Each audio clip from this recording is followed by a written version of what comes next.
বাংলাদেশ জামায়াতে ইসলামীর নায়েবে আমির সাবেক MP doctor Syed Abdullah Mohammad Taher বলেছেন, জুলাই আন্দোলনের আকাঙ্ক্ষা অনুযায়ী নতুন বাংলাদেশ বিনির্মাণের প্রত্যাশায় জাতি পুরাতনকে বিতাড়িত করেছে।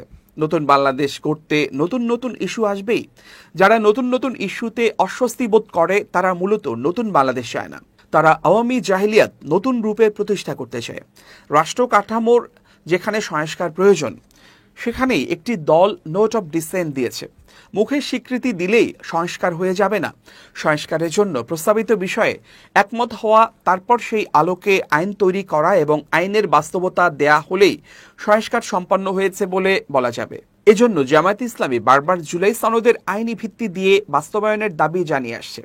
জামায়াতে ইসলামীর দাবি গণমানুষের দাবি, যার ফলে দেশের ছোট বড় প্রায় সব দল জুলাই সনদের আইনি ভিত্তি ও বাস্তবায়নের দাবি জানিয়ে আসছে। তিনি বলেন, সংস্কার, বিচার ও নির্বাচনের ঘোষণা ছিল প্রধান উপদেষ্টার, অথচ প্রধান উপদেষ্টা সংস্কার ও বিচারের দৃশ্যমান রূপ না দিয়ে নির্বাচনের রোডম্যাপ ঘোষণা দিয়েছেন। তিনি যেই রোডম্যাপ দিয়েছেন সেই রোডম্যাপে নির্বাচন হতে পারে, এতে জামায়াতে ইসলামীর কোনো আপত্তি নাই। তবে অবশ্যই নির্বাচনের আগে জুলাই সনদের আইনি ভিত্তি দিয়ে তার বাস্তবায়ন করতে হবে। সেই আলোকে গণহত্যার বিচার দৃশ্যমান করতে হবে। তারপর পিআর পদ্ধতিতে নির্বাচন দিয়ে জনগণের সংসদ ও সরকার গঠন করতে হবে। দেশের ৭১% মানুষ পিআর পদ্ধতিতে ভোট চায়।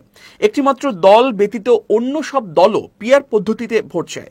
অন্তর্বর্তীকালীন সরকার কোনোভাবেই দেশের ৭১% জনগণকে এবং ছোট বড় সব রাজনৈতিক দলকে উপেক্ষা করে একটিমাত্র দলের জন্য পিআর পদ্ধতি এড়িয়ে যেতে পারবে না।